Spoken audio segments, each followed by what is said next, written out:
Hey guys, welcome back to YOML. This is the Year of Multiple Learning podcast.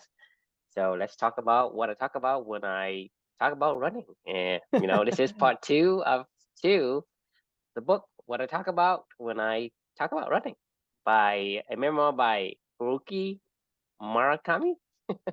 I think that's how you pronounce it. That sounds close enough. So yeah. And if we're both saying it wrong, then sorry, Sorry. Haruki. Yeah. This is part two of two. This is a really famous writer, apparently, in Japan, or I guess worldwide. He's a famous writer, novelist. This is a nonfiction memoir.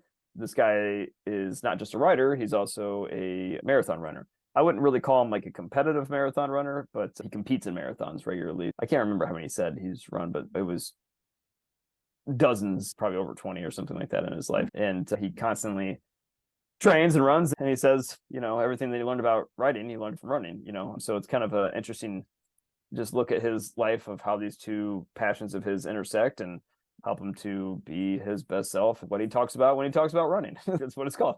The first one, if you remember, we talked about focus and endurance and how those are keys to doing anything meaningful in this world. The second one is beating the bonk. This one was really interesting, right? I've never personally run a marathon in my life. I've like a full marathon, 26.2 miles. The longest I've ever run in one continuous run was 17 miles. I just completed a mini marathon, a half marathon on last Thursday, right? It's not like I don't regularly run a little bit longer distances. I just don't really these days. I don't care. Someday I can't rule out, it's not on my plans, but the day that Amelia and I ran 17 miles, it wasn't really in my plans. We just started running. It was a really nice day and we just kept going. Like it ended up, that was what we did, So I definitely don't have any intentions of ever enrolling into a formal marathon someday myself. And I think that's the best kind of run anyway, it was, just because, if you say, fun. for whatever reason, I put rules and constraints on myself to go and run 26.2 miles On this day, at this time, at this place, right. Yeah. And so this is what I say self-inflicted misery, just because you put these constraints on yourself. No one puts a gun to your head and say, Right. hey, do this and do that. You, I guess, will be focused on boxing yourself in that constraint. Yep. And not having the ability to live the moment. But if you say, hey, I just feel like it, I think Yep. that's the best part versus, hey, I have to do this. Oh, I need to run 13 miles. Well, what if I just want to do 11? Right.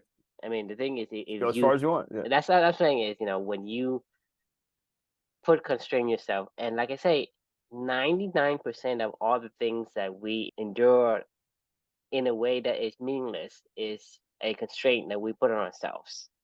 Don't ruin the rest of the reflection because that's kind of what this is about. I promise you, I did not read your reflection beforehand.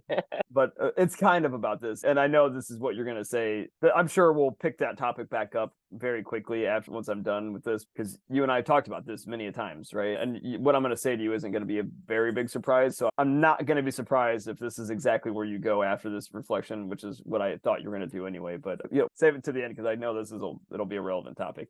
But you're right, like I don't really necessarily care how far I run or whatever. It's just doing what I want to do with my daughter and spending time with her every single day and in our way, and wherever that goes, right? Some days we'll run longer, some days we won't. Some days we want to run shorter, some days we want to run with a stupid pack on our back that has weighted stuff down like for the past month. Like some days we want to run fast, some days we want to run slow. It doesn't really matter. It's just like whatever you're feeling, just do it. But that said, because I've never personally run a marathon, I can't speak from experience of what this reflections about from a physical running perspective. But one of the things that the author talks about is the worst part about running any marathon, is he's describing it, happens after 22 miles. For the author, he says that's when everything starts to break down, anger sets in. It's when you accept the fact you no longer have your best stuff and you have to find a way to push through and finish anyway. Runners have a term for this. It's called bonking. Bonking, I think I've talked to you about this before in the past, but there's a physiological reason why bonking happens. It's a sudden bonking, like the running definition is a sudden onset of fatigue, and it happens to everyone that runs a marathon that's outside of their control. The body, physiologically speaking, can only store apparently 2,000 calories of glycogen, which is the fuel used to run, i.e. sugar, and that usually is exhausted around 20 miles. So a marathon's 26.2 miles, and that means that roughly the last 4 to 6 miles of a marathon, you're out of sugar, you're out of fuel. So your body turns to an alternate fuel source, which is fat. Most of us aren't used to running in a fasted fat burning state of no sugar, and therefore it completely changes the dynamics of your run. You and I had actually talked about this a couple nights ago, right? When you were talking about working out in a fasted state Right. and what that does to you. And I'm pretty sure that this reflection just reminded me why runners train in a fasted state and then they ramp back up and back in their glycogen fueled sugar state. It's because of this, I think. When their body then gets accustomed to running like this, so they can then, when that happens and they're using that alternate fuel source, they're able to still continue to maintain their stamina and their pace. I'm pretty sure that's the reason why people train like this for longer distance endurance running. While I've never personally run a marathon, I can relate to this bonking feeling though, because I talked to you about this so many times on this journey while I was writing this stuff, right? So this is reflection 335, right? When this journey began of writing YOML every single day for 15 months straight, I was able to write every single day, Monday through Friday. Amelia and I had a great rhythm, and we had a lot of help too. That was back when we had our nanny. I didn't have to worry about getting Luke up every morning. I didn't have to put my dad hat on while I was up in my office, like deep in the zone. I had all this reserve of books that we started off the journey with that I could write from, lessons that I learned from, that I could fill in dates when I wasn't finishing new books.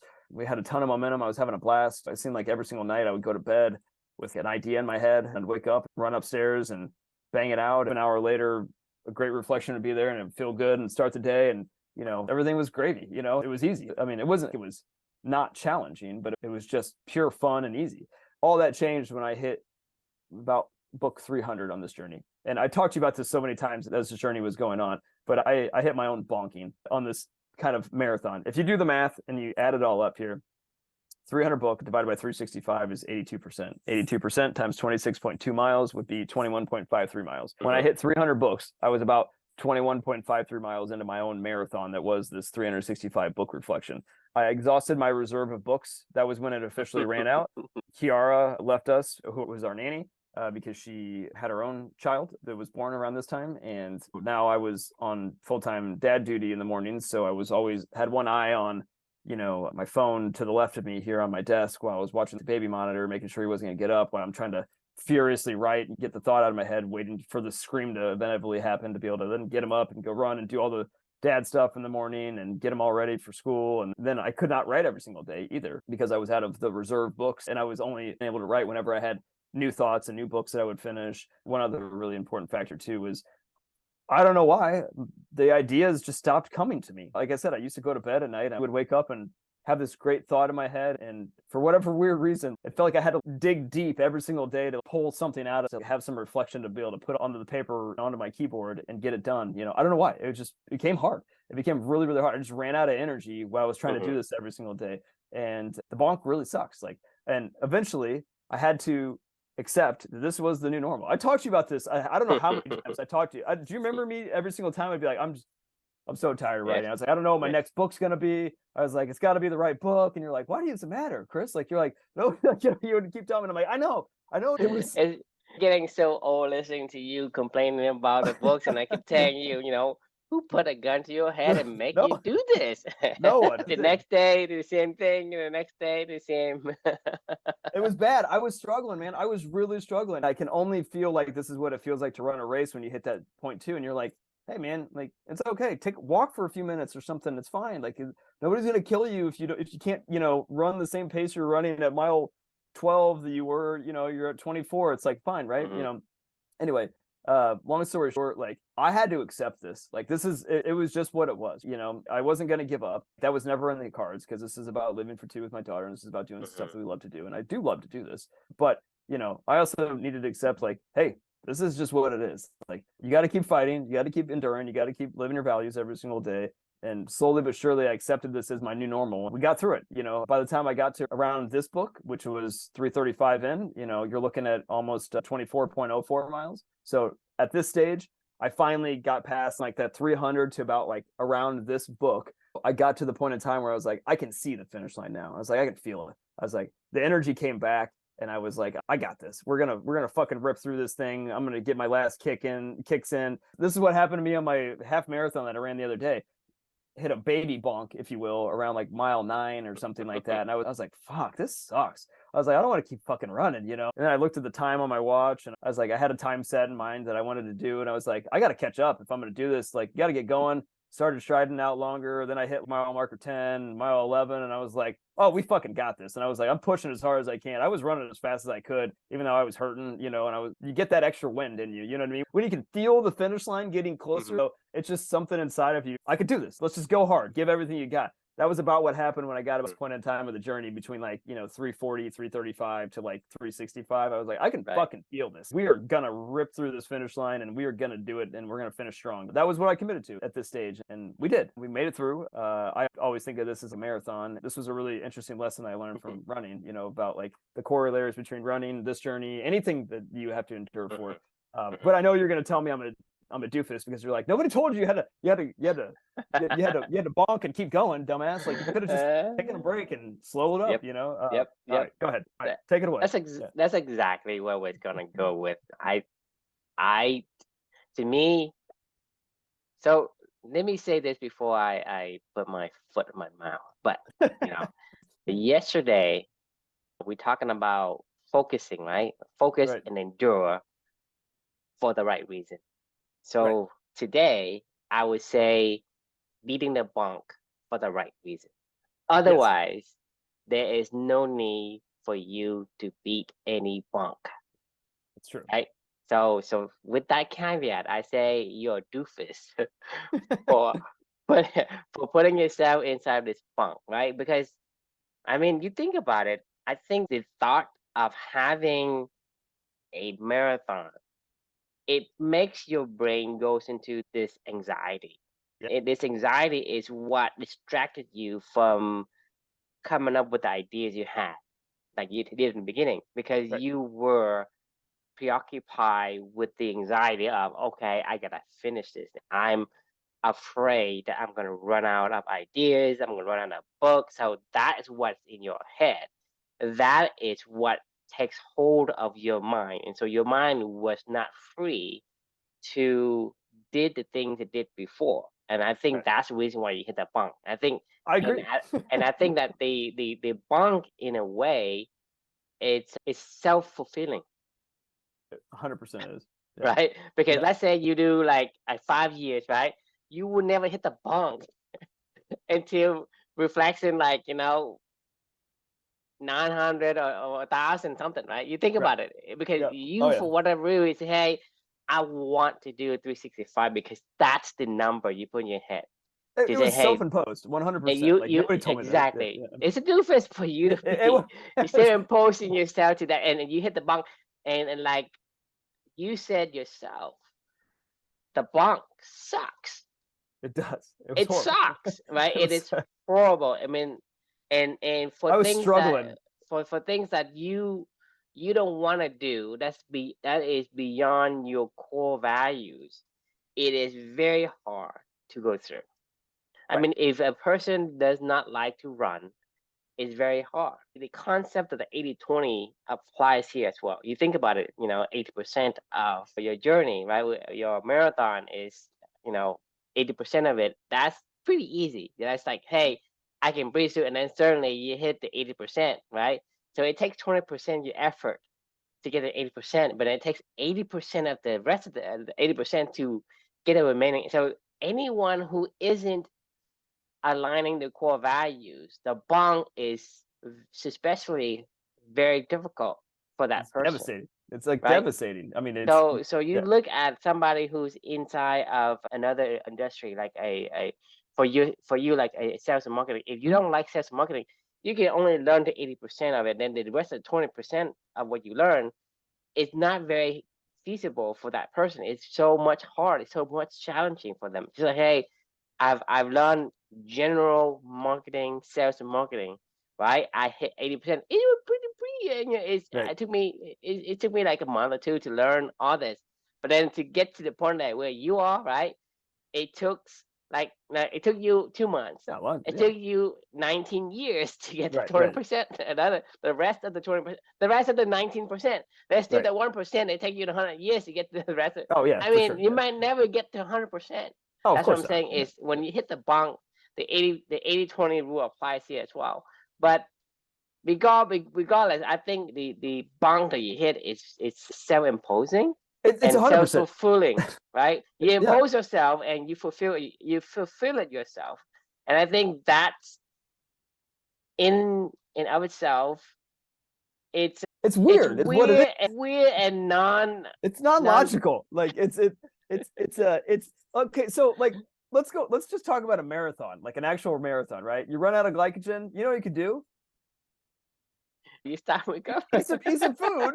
Go take a loaf of bread and go sit down for a couple hours until Exactly. the glycogen builds back up, and then you can go finish your 6 miles or whatever. Stretch it out a little bit. But no, we're like, no. No, I don't want to. I don't want to recover. I don't want to refuel. I just want to continue to, I don't know, sabotage myself. Because I said forces my body to find an alternative fuel source. I mean, and your body say, "What the fuck are you trying to do, you doofus?" That's exactly right. Like I'm trying to keep you alive here. Well, we talked about your feeling on your shoulder when you carried that weight. Like, hey, your body is telling you something. This is absolutely this month with the monthly challenge this month, and you're totally right.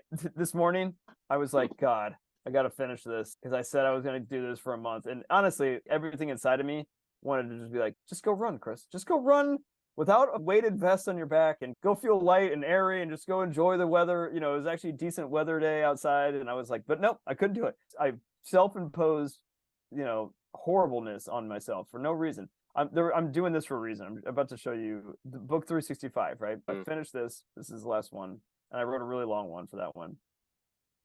And then I wrote 366.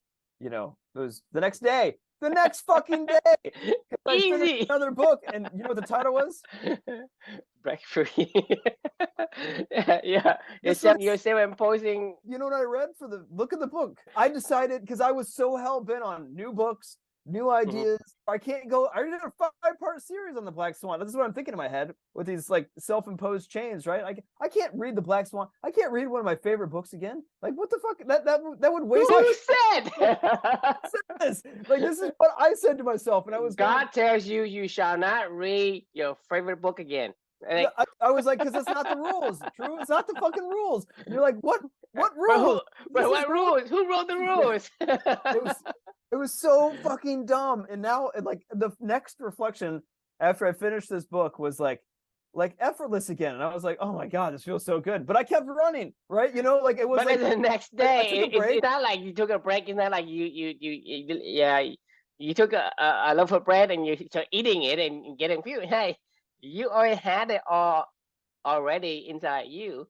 You just need to have that imaginary chain removed. I mean, and that is self-imposing. Like I say, 95 to 99% of all the things that we endure that is miserable is self-imposing.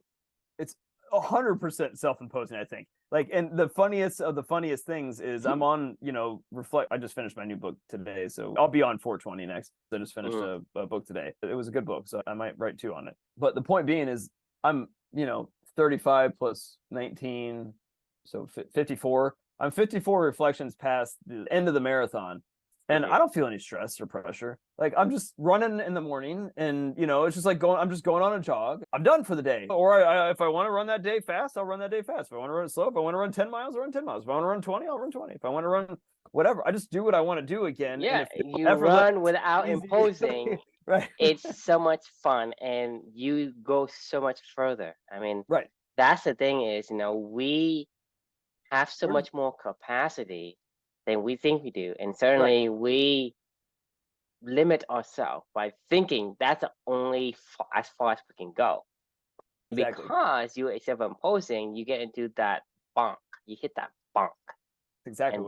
And that bonk is what prevents you. You can say, hey, why is it 26.2 miles? Why can't it be 100 miles? Why can't it be 1,000 miles? Like, you asking, you say, hey, I can only play tennis 1,001 days. Who imposed on that? And if you had to impose that on yourself, that limits your ability, for one. And second, it creates this anxiety where you get to the bonking point, 80%.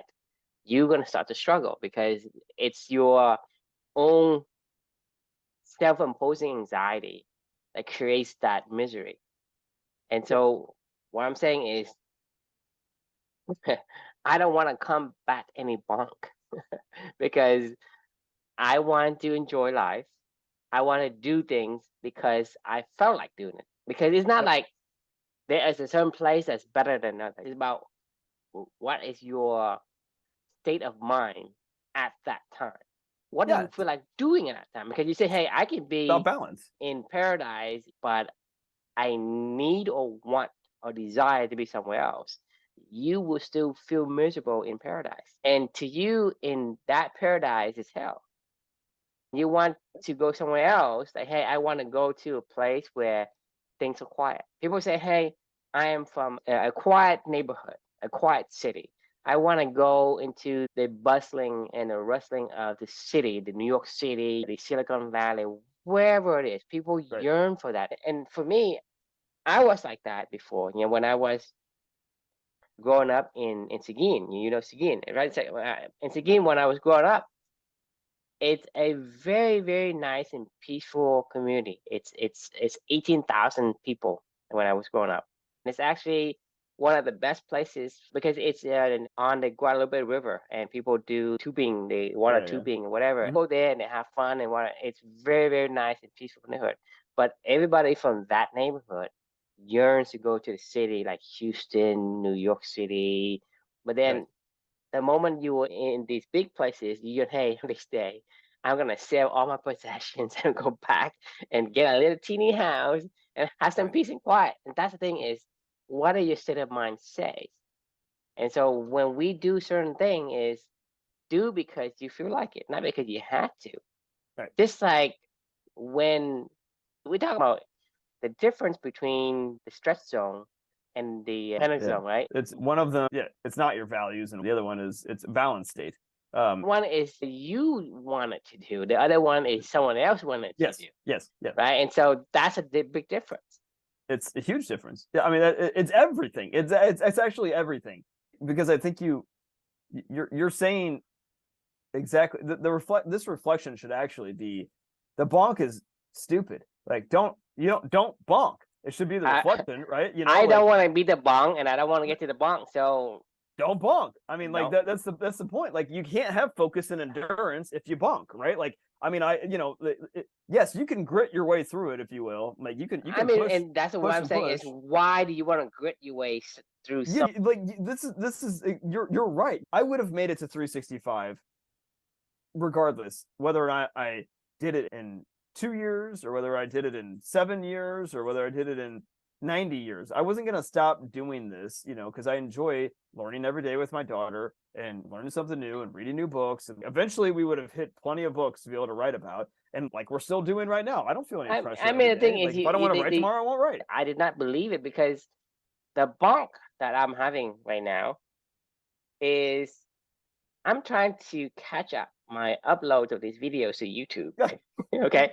And so you think Haven't about done it, it yet. I think that the hour that we spend to talk about it goes by faster than the few minutes that I'm uploading these videos.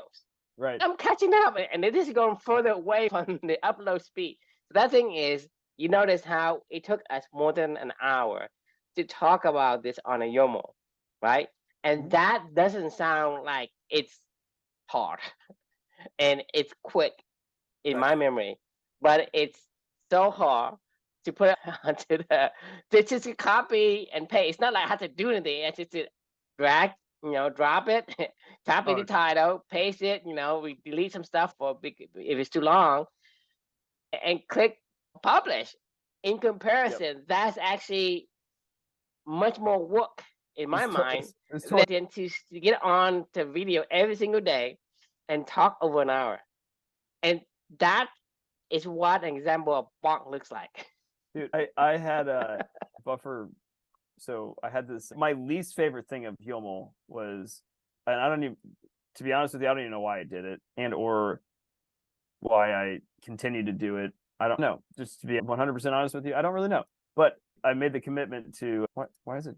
I don't. Apparently, my account got shut off or something. I don't know. But anyway, to your point, making these blog posts and then scheduling them to be posted out on social media, on the Twitter and whatever I was putting this thing on, was the most horrible part of this whole entire journey. I mean, think about it. For you to post the work, right?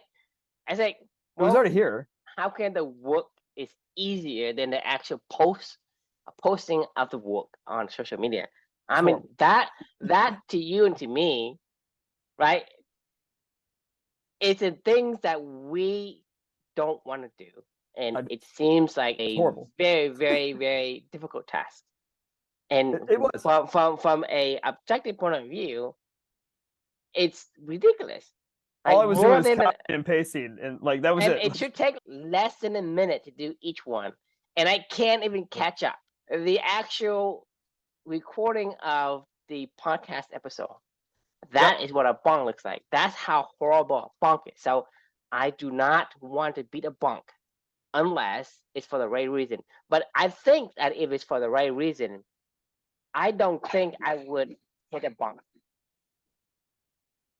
Right? Yeah, no, I agree, because it's about balance. It's about balance and pacing, right? Like this is like, because if you only hit a bonk think about it, you get out of balance. We have been doing this YOML. I mean, we did not decide on when the end of the YOML is going to be, because you asked me, hey, True, because you were writing reflections, and you would say, hey, we're going to, I think we just say, hey, can we just talk about it? That was the commitment. Let's talk about it, right? There's no like, hey, we're gonna do this for 10, we're gonna do this for 100, for 1 year. We didn't make any of this commitment, but because of our uncommitted effort, we record this every single night. And it's supposed to be, what was it supposed to be, like 30 minutes, 15 minutes, 30 minutes? It was 15 was the original goal, because we were going to do a 15-minute, like, quick discussion about it, and then we were going to move on to other topics that we were working on for other projects that we were doing. That was the point. We were going to start with a quick 15-minute, like, I'm just going to share this idea with you, we're going to talk about it, and we're going to move on. That was it. That was all it was supposed to be. And then it got like, and then Alice, it gets to the point where, yes, it was yesterday or the day before that, I had to run for train. You did, yeah. And you point me out on it, saying, okay, yeah, it's a rare occurrence, but right? You think about it. If you say, hey, I had to do this for an hour, and you constrain yourself, you will hit the bonk at like 45 minutes. That's it. For whatever reason, I just run out of things to talk about. Right. Right. That's the thing is, we have done 334 so far. Have we ever hit a bonk in any of the episodes?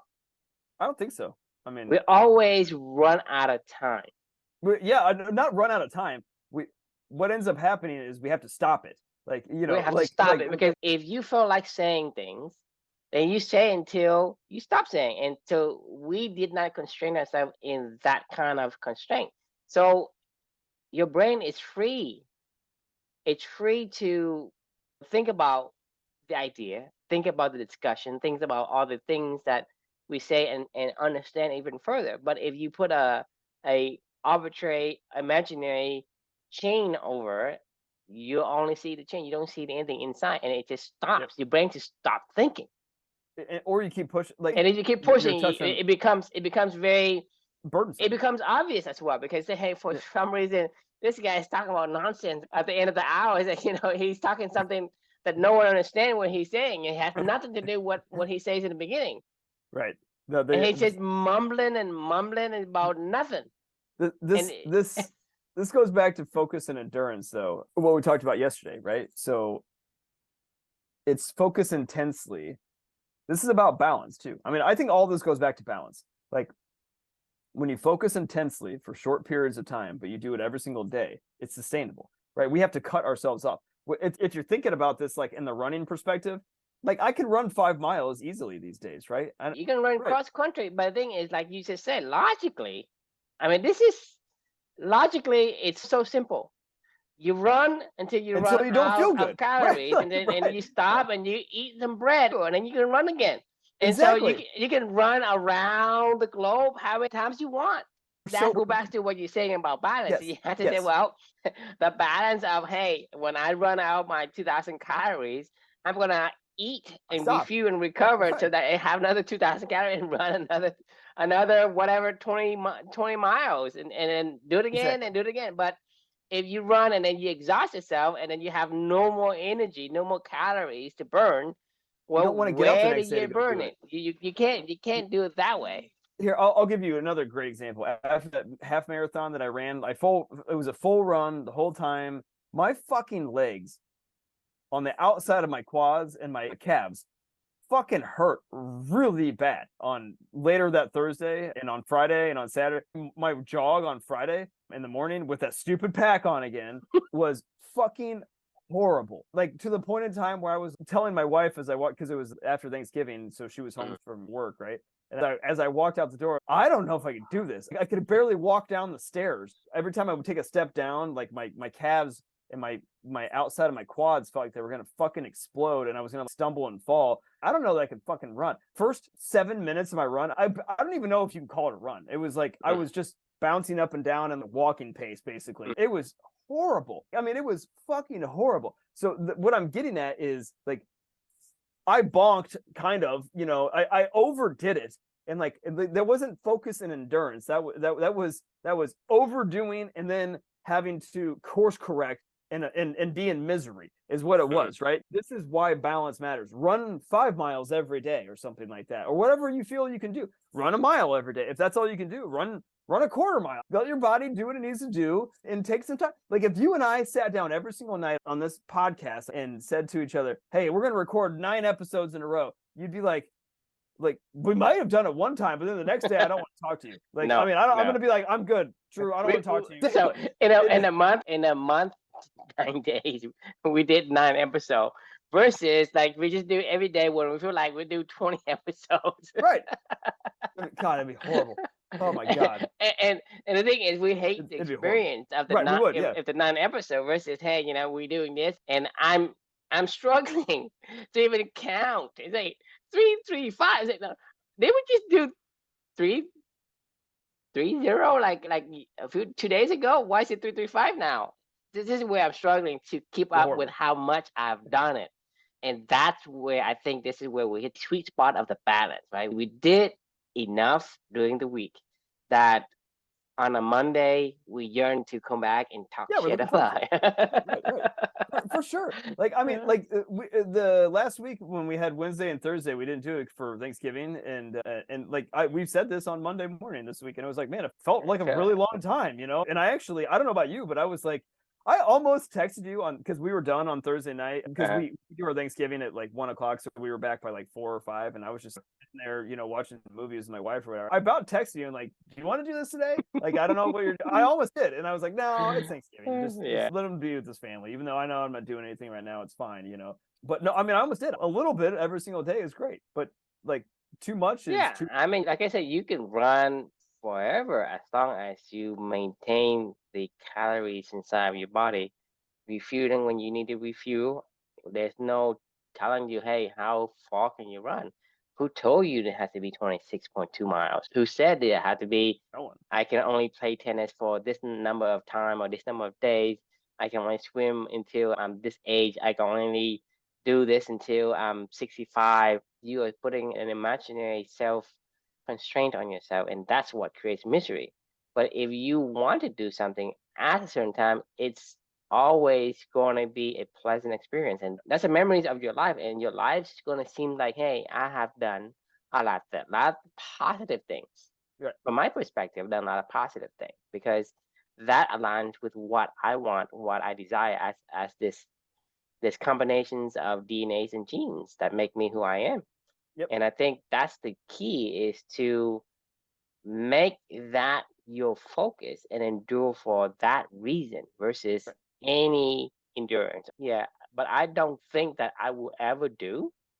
That's what I'm saying, is if you absolutely had to. Like, I mean, you would only ever beat the bonk if like you needed to run 26.2 miles to get to your daughter who was, whatever. But that's right? the thing. I'm running 26.2 miles. Right. Yeah. I'm Exactly. just running. So we would never hit the bonk because your brain isn't stopping at 80% and worrying about getting there. Right. And so you're not there until you're there. If you set your focus on the things that are important to you, you get there, that will get there. I mean, your brain doesn't stop, right? It's going to give you everything you need to get to your daughter. Right. And you think about it, so you would never hit the bunk. That's what I'm saying is I'm saying that if I had to beat the bunk, I would do it for the right reason. But because if the right reason, beating and bonking would not be necessary. Because I agree. You know exactly what you're saying, and I agree. I will throw this one caveat out there, though.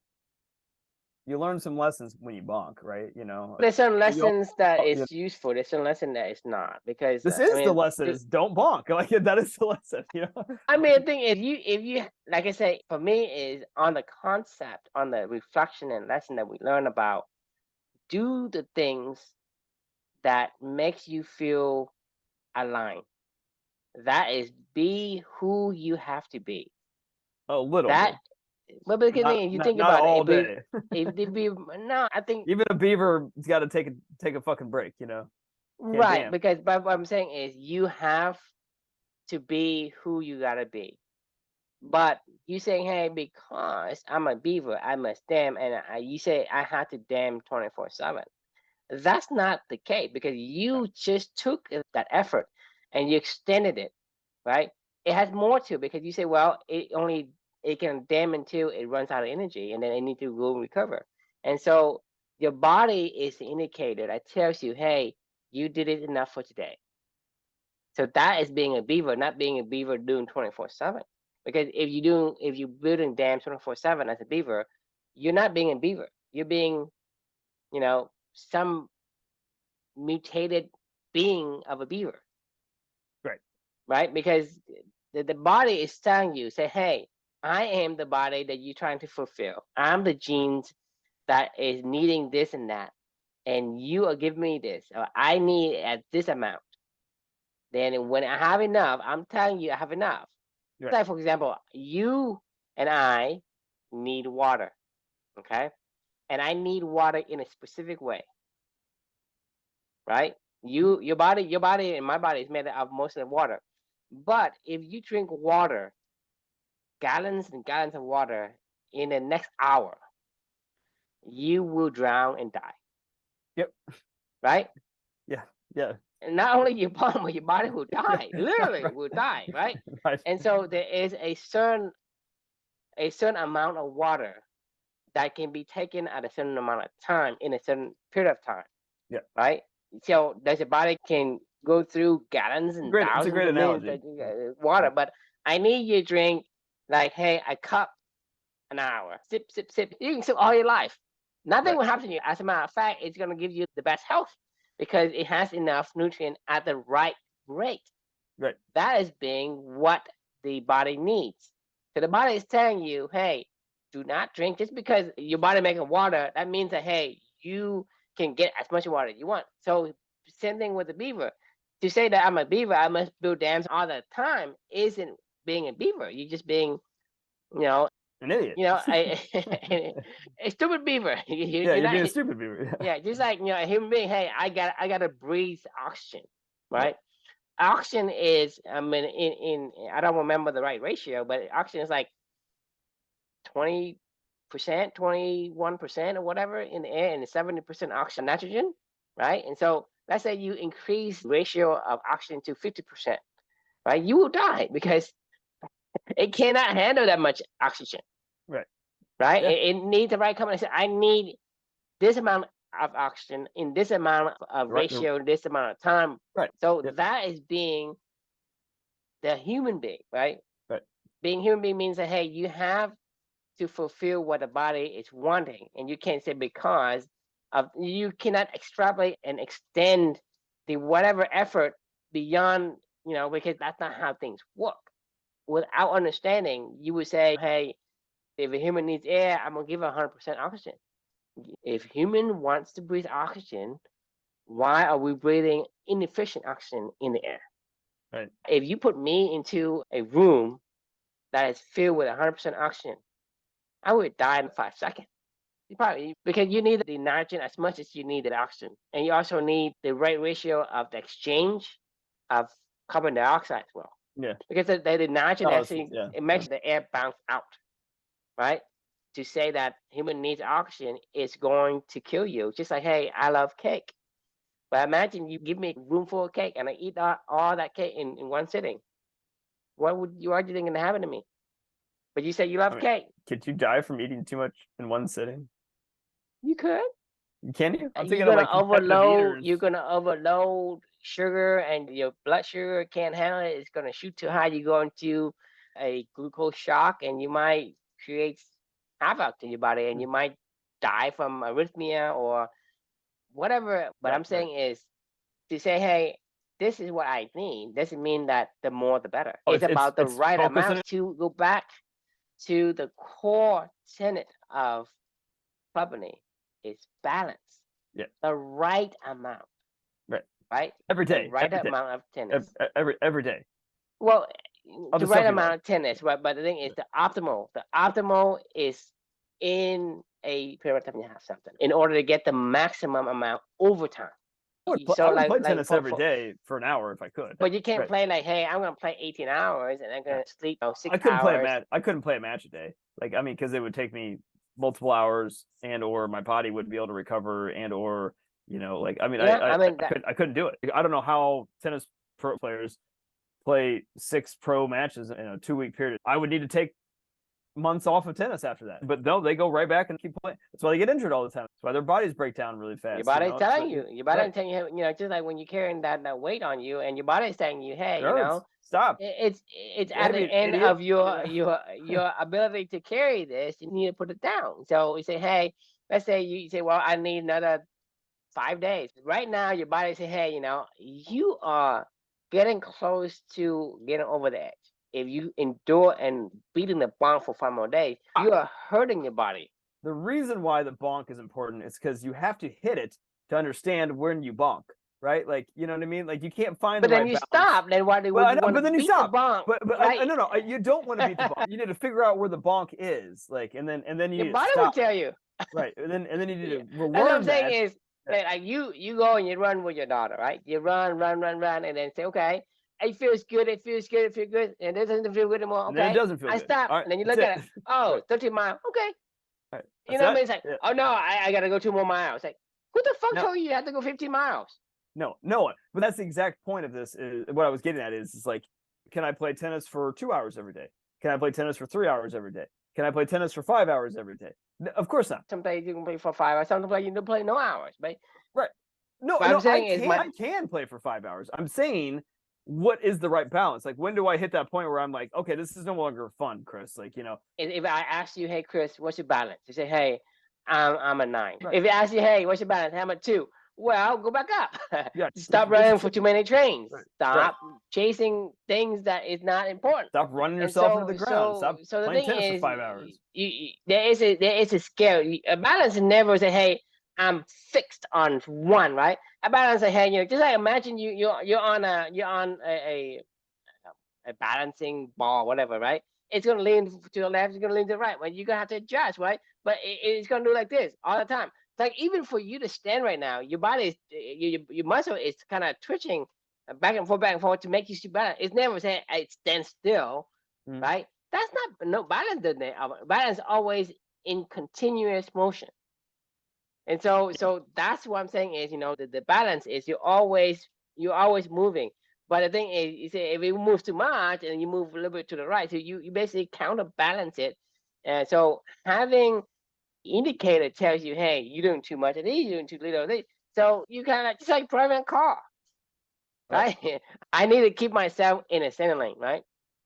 So sometimes if you notice it, you're moving your hand up and down just a little bit, right? But it's never stand still. Right. Never. I mean, maybe for a very, very short, and then when you start to veer off course, and then you're gonna tilt it again. You're gonna adjust just a little bit. That's Yep. maintaining balance. And so it's not to say that, hey, do this, do that, do the thing you need to do.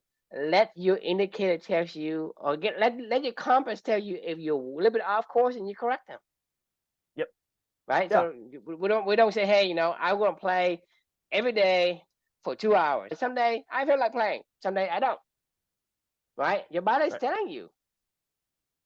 Yeah. So I mean, so it's the thing is, listen. I you mean, can't determine that freehand. That your body say, hey, today for whatever reason you already expend some of these energy. Where was that in another place, right? right. Now you have less. Now you can only have like an hour or 30 minutes or nothing, and then on that day you don't play, Right. right? Like on that day, you don't strap that stupid pack on your weighted Exactly. pack on your back and go and try to run because you're a dipshit. Like I mean, yeah, no, you're 100% right. Okay, speaking of balance, time to cut us off. We are good. I'm sure we could keep going because I'm sure we will. But like in spirit of this whole conversation, We like don't let's want to not, hit the ball. we don't want to bonk. Yeah. So let's save it for the next one. So this one, I think we should change the question to how do you combat the bonk? How do you define when you hit the bonk, and then how do you learn from that, and how do you not do it? Like is really what it should be. Like not combat it because you don't want to combat it because it's gonna happen. It's gonna happen anytime. Like you don't want to combat the bonk. I Like don't want to you combat need to find bonk. it and learn from it, is what you need to do. So how do you find and learn it? Push the limits and then learn from that, right? And then go back and recalibrate your balance, right? From that. I think this is the lesson for today. How do you use the bonk to find and maintain your balance? And I Exactly. think that's the takeaway here is because you do certain things, there is a certain enjoyment you have with it. But certainly when you hit the bonk, well, the enjoyment isn't there anymore. You No, need to stop and say, well, I don't have the energy or I don't have the balance. I need to make sure go balance. And if I want to do it again, I feel like doing it again. right. If I don't feel like doing it, I mean, I'm not ready. Yeah. I need to stop and eat some food, or Chris, in this scenario, it should have been like, just wait till you finish a nice book and go write your thoughts, when you have a thought. I mean, that's what I'm saying is, a lot of the saying in today's working world and life and self-help and self-development is now finish strong Right. and eat the frog and do the hardest thing first. These are just nonsense, like grits and whatever. It is just nonsense to me now because I just I mean, I agree. cannot comprehend these sayings anymore. Say finish strong, right? Why do you need to finish strong? I mean, do I like it? I mean, if I like it, then it's already strong. There's no need for me to tell myself to finish strong because Right. it's not relevant in this scenario. I agree. I cannot disagree at all with what you're saying. I mean, that's why this is called your magical learning, right? Because Yes. you're learning on the journey, and it's great to do it with you, man. That's fun. All right, so thanks for joining, and we will see you all on Monday. Good night.